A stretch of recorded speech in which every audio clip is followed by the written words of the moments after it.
So obviously with all the talks of clashing, you talk about UK versus USA, you talk about UK going after Eminem.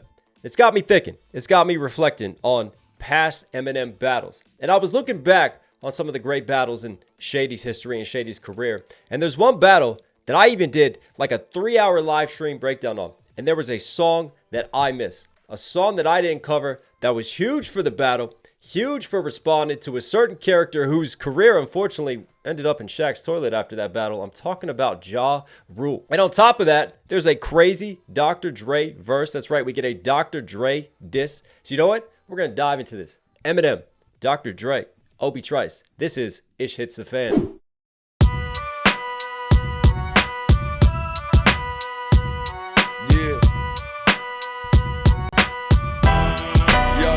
Man. What you gonna do when shit hits the fan? Are you gonna stand and fight like a man? Will you be as hard as you say you are? Or you gonna run and go get your bodyguard? What you gonna do when shit hits the fan? Are you gonna stand and fight like a man? And show us you're as hard as you say you are? Or you gonna run and go get your bodyguard? I'll tell you what, man. Dre has something special with those pianos. Like, Dre just takes those pianos, which is normally a softer, more melodic sort of instrumentation, right? We hear pianos all the time, but the way that Dre hits it with the bass and with the bounce and that energy, you feel the West Coast. You feel just the fingertips of the West Coast production in it. And then on top of that, there's nothing to me like a classic Dre beat with Eminem and his vocals over top of it. And right here, he just gives you like, I've talked about that Eminem like guttural growl before, or he was hard, as you said, like he really rolls it, like growls at the back of the throat when he delivers some of these lines. Say you are, you say you are, like, what am I, a pirate? But you know what I'm saying, right? You can even hear an ad-lib track where Eminem's really like overemphasizing that R sound and really growling it out. Gonna run and go get your bodyguard. What you gonna do when shit hits the fan? Are you gonna stand and fight like a man? And show us you're as hard as you say you are? You hear it on the R, like just off to the side, but he's got layers stacked. And this is like, Eminem's Not Afraid is a great example of that. And here's another one for like an Eminem hook where he just takes his own voice and stacks multiple harmonies on top of it. You know, you've got like a bassier one, you've got a more aggressive delivery, you've got a higher one. There's multiple Eminem voices. It's almost like split Shady personalities on the same track just to add this layering to this hook and the way that he sets it up. You gonna run and go get your bodyguard. Niggas is so gangster, niggas is thugs. Niggas will spend their whole life peddling drugs, slanging dope in hopes of one day being able to own their own label and give the game up. Some niggas came up, some just didn't. It's just the way it is.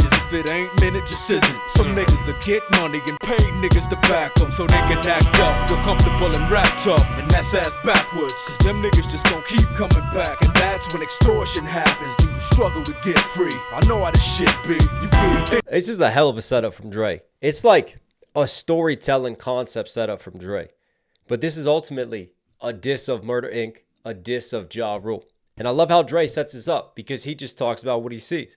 You know, life out in the streets, people slinging, people dealing drugs, hoping to hopefully one day get out of the drug game, right? Make it into music. And then what he does is he mentions extortion. And this is just a clever setup leading into his Ja Rule diss. Because for the longest time, you had rumors of Supreme McGriff, who was an infamous New York drug dealer, drug lord. He was a homie of Irv Gotti, who ran Murder Inc., Ja Rule's boss, essentially. And even the feds investigated this, and this was one of the interesting things at the time. Like, even while this battle is happening, the Fed investigation happens. And Ja said later on that one of the reasons they couldn't keep responding music-wise was because they were getting investigated. They were getting shut down by the feds. And it all had to do with Preem's involvement in it all. Tony Yayo has done interviews on this. 50's talked about this before. But there's been a lot of rumors over the years of extortion happening. And this is something that's like not new to Murder Inc., not new to the industry at the time. We're talking Suge Knight hanging Vanilla Ice over a balcony to sign over those royalties, right? Extortion was more rampant than you think. It just didn't get talked about. Because remember, what's the other street code? No snitching, right? No admitting some type of weakness. Dre knows exactly what he's doing. It's like a setup, painting this landscape and picture that's like low-key a generalization. You could be talking about anything, trying to make it out of the game, and the shit that I've seen, right? But when you start to layer it and you think about where he's going, who's he talking about making it out and then getting connected to music? He's talking about Preem. He's talking about Preem's come up. And the rumor had it for so long was that Preem was extorting Murder Inc., right? And he was taking their money and he was getting kicks on the back end and he had those involvements with the label and with them. Even though Irv denied and denied and denied, it's there. So what is Dre doing? Dre's taking that and he's using this angle. And it's a very clever setup of this angle and this attack. Niggas is so gangster, niggas is thugs. Niggas will spend their whole life peddling drugs, slanging dope in hopes of one day being able to own their own label and give the game up. Some niggas came up, some just didn't. It's just the way it is. If it ain't, man, it just isn't. Some niggas will get money and pay niggas to back them so they can act up, feel comfortable and rap tough. And that's some will get money so they can act tough, right? Pay to have bodyguards. It all ties in with what Eminem said in the hook to set this all up. Who's he pointing at here? Who's he really talking about? He's talking about Ja. Ja acting hard. Ja running around like he's gangster now because of who is backing him behind the scenes. But really, what's Dre doing? He's lifting up the covers because we know it's not true backing. It's actually extortion. And your Ja is ultimately the one who's getting taken advantage of. ass backwards, cause them niggas just gon' keep coming back, and that's when extortion happens. Right there. Struggle to get free. I know how this shit be. You give anything to live legitimately, but you gon' find if you do get in this industry, it's best to do business with me than against me. Niggas get behind my. There's a warning right there. It's best to do business with me than against me. Who's the two people at this time during the Green Lantern mixtapes and all this circulation? Man, we got some amazing music. What an amazing time period. But the two people that Shady Aftermath had in the scope, Benzino and Ja Rule, doing business against Dre. Because it started by dissing 50, it started by dissing M, but Dre got some shots as well. Benzino tried to say that Dre was stealing beats. Ja Rule said in an interview on Double XL that he was going to smack up Dre, 50, Eminem, anyone could get it. He was talking tough. In this industry, it's best to do business with me than against me. Niggas get behind mics and ain't even MCs. Niggas get on MTV just to dish me. This shit don't even piss me. Get on mics and ain't even MCs. Who's he talking about there? See, you could take that, again, multiple ways. You could take that at Ja. He's saying Ja's not a true MC. He could also be saying Benzino's not a true MC either. Ain't even MCs. Niggas get on MTV just to dish me. This shit don't even piss me off. I'm laughing all the way to the bank, watching you satellite from a Bentley. You niggas ain't even got a car. You're so far under my radar. I don't even know who the fuck you are to tell you to suck my dick while I'm pissing. I don't even listen to your shit to know the fuck I'm dissing. And media just feeds into these views, trying to add fuel to the fire. This little nigga Ja Rule talking about he's gon' slap me. Nigga, please, you gotta jump and swing up to hit me in the knees. I laugh at these magazines when they interview him. All they doing is making fake threats to us through him. And pussy, you're not Pac, I knew him. Pac was a real nigga, you just a fucking insult to him. It's too bad we had to fall out before he passed, cause if he could see this shit now, he'd be whooping your ass. He talking to a pioneer who engineered the shit for 19 years. Who you got in your ear? I ain't even gotta say it, the fans know. You're trying to be tough, nigga, you look like an asshole. What you gonna do when shit hit? I ain't even got to say it. The fans know who's in your ear. You got Irv in your ear making you talk tough, right? We all know Preem is pulling those puppet strings, distorting you behind the scenes as well. Let's break down a little bit more of this Dre verse, man. This is actually a very well put together Dre diss. You gotta jump and swing up to hit with Ja Rule talking about he's gon' slap me. Nigga, please, you gotta jump and swing up to hit me in the knees. Trolling Ja Rule for being short. Dre's pretty tall too, isn't he? Laugh at these magazines when they interview him. All they doing is making fake threats to us through him. And pussy, you're not. All they doing is making fake threats to us through them. These magazines that interview them. That's a diss at Double XL. Eminem has dissed Double XL before. Here's Dre. Here's Dre dissing them, right? Just because Ja Rule within that interview said he would actually slap up Eminem. He didn't say he'd slap up Dre. Hang on, let's pull up the actual quote of what he said.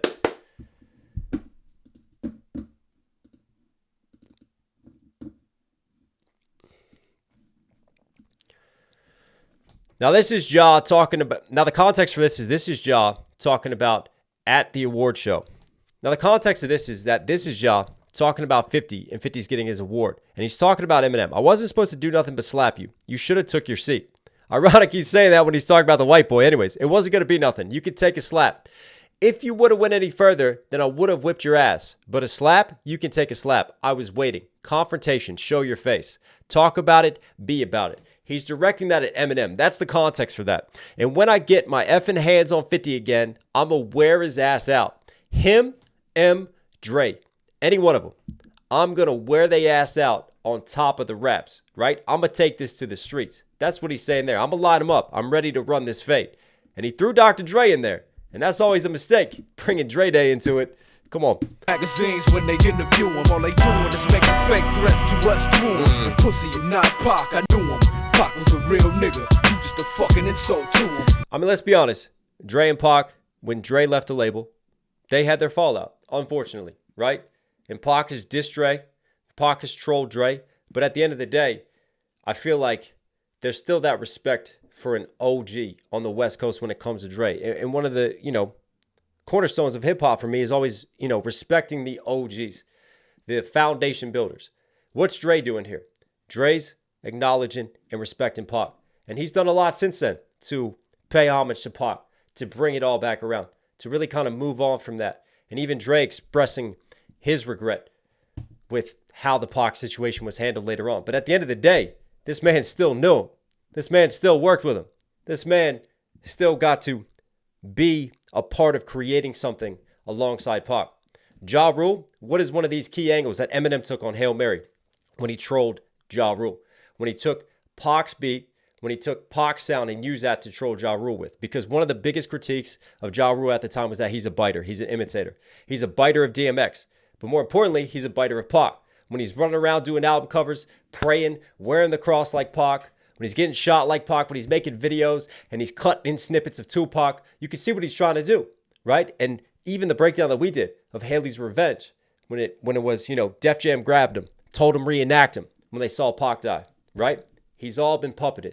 This whole thing is basically just emasculating Ja Rule in this angle of he's not original, he doesn't have his own style, and there's other people pulling the puppet strings of what he does, whether it's Irv Gotti, whether it's Preem, or whether it's further on with the labels itself. Don't slap me, nigga please. You gotta jump and swing up to hit me in the knees. I laugh at these magazines when they interview him. All they doing is making fake threats to us through him. And pussy, you're not Pac, I knew him. Pac was a real nigga, you just a fucking insult to him. It's too bad we had to fall out before he passed. Cause if you could see the shit now, he'd be whooping your ass. You talking to a pioneer who engineered the shit for 19 years. Who you got in your ear? I ain't even gotta say it, the fans know. Cause trying to be tough, nigga, you look like an asshole. What you gonna do when shit hits the fan? Are you gonna stand and fight like a man? Will you be as hard as you say you are? Or you gonna run and go get your bodyguard? What you gonna do when shit hits the fan?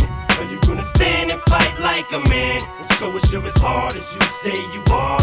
Or you gonna run and go get your bodyguard? And the further emasculation is reiterated by Eminem, right? In this angle of just saying, you're not who you claim to be. What you gonna do when it actually hits the fan, when it goes down? You gonna run and hide behind these people who have been extorting you the whole time? I love how Dre and M kind of set each other up here, and they play off of each other. And this attack of Ja Rule. As hard as you say you are. Man, I forgot how much this song just slaps. Will you gonna run and go get your bodyguard? They say, why don't we increase the Obie. peace? The only peace increases that which deletes your peeps. Cause niggas run miles, but they don't run streets to that Only peace that sleeps is that which like just that little, that's a typical Obie slow flow. It's like a marinated flow, but he loves to like condense these rhyme schemes, right? That hard E sound, that hard E vowel sound. And then he kind of like the way that he like peppers it in, he kind of like starts to hit just like in between the beats and just get this sort of like off kilter flow that's still slow and marinated. Just love Obie style, man. They say, why don't we increase the peace?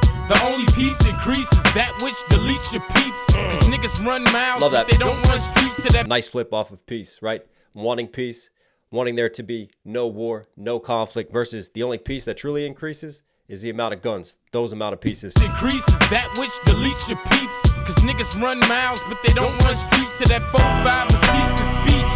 Yeah, it's a shame how the beef for creep could've reached your peak. Now you're left with a horrible leap.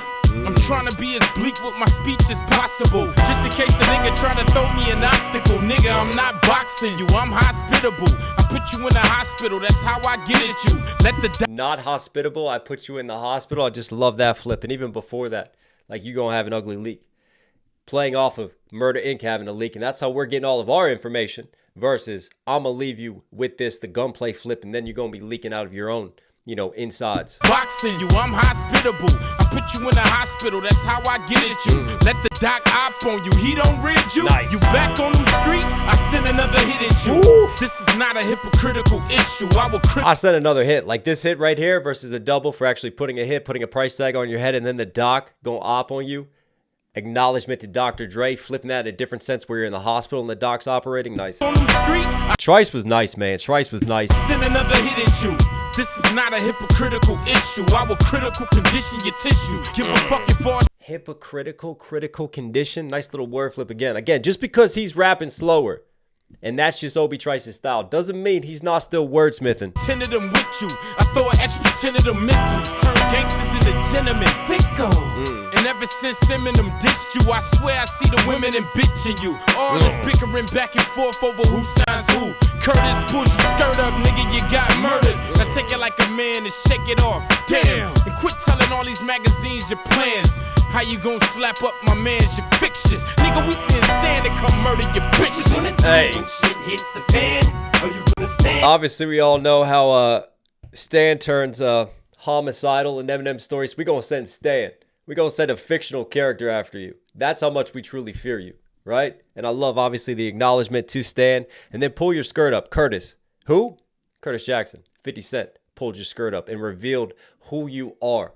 And for me, the first time that I heard, it was Wanksta, wasn't it? Yeah, man. Wanksta just like absolutely crushed the radio. Then obviously he followed that within the club. And then we all know in the club, like 50 just, he was flying high.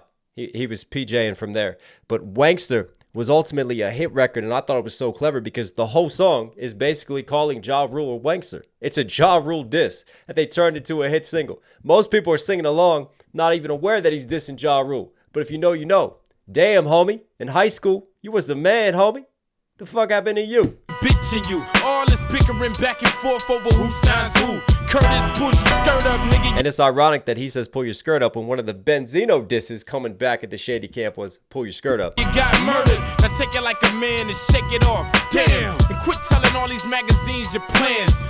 Here it is again. Like, this is the response to what Ja Rule did in the magazine. This isn't even a response to a Ja Rule diss track. This is response to words that Ja Rule had. But I love this from the Shady camp because it's like, nah, we're not taking it to the press.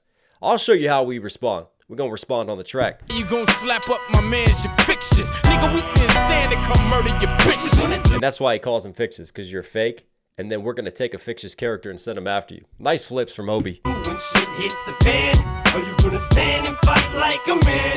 Will you be as hard as you say you are? Or you gonna run and go get your body on? What you gonna do when shit hits the fan?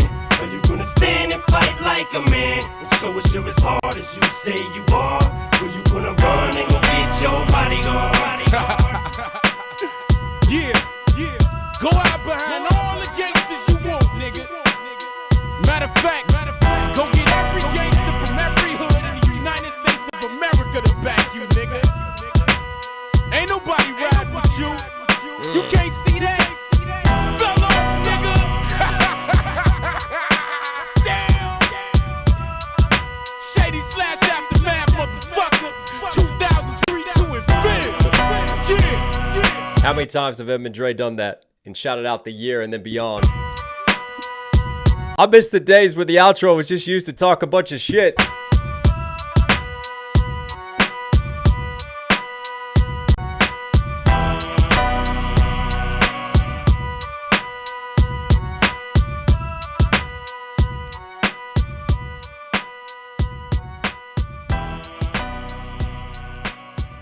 Man. I'll tell you what, for me, this whole album is a really underrated album. If you've never dived into Obie Trice and Cheers, I highly recommend it. But yeah, Eminem, Dr. Dre, Obie Trice, you were Knox certified. Hope you guys liked today's video. Listen, if you're here at the end, obviously enjoy the content and hopefully the little walk down history lane, man. You know I like to go back in time. I like to do things like this just to try to, you know, further the knowledge base around it. Try to contribute a little bit to the breakdown and the analysis of it, and hopefully we make a little bit of transformative content at the end of the day, and maybe people stop trying to shut down the channel. Anyways, I'm getting beyond myself. I love you guys. Stay safe. Stay positive. Also, don't forget to go copy your merch. KnoxOnMusic.com. We got hats. We got shirts. We got hoodies. We got everything you need. If you want to rep the brand, if you want to support, it all helps. It all goes a long way. All right, everyone. I love you. I'll catch you again. You know I'm going now with a bang. Bang. Tell them leave the bag in a bang. Bang. You should check the tags where we hang. Hang. You know I'm going now with a bang. Know I'm going now with a bang. Bang. Tell them leave the bag in a bang. Bang.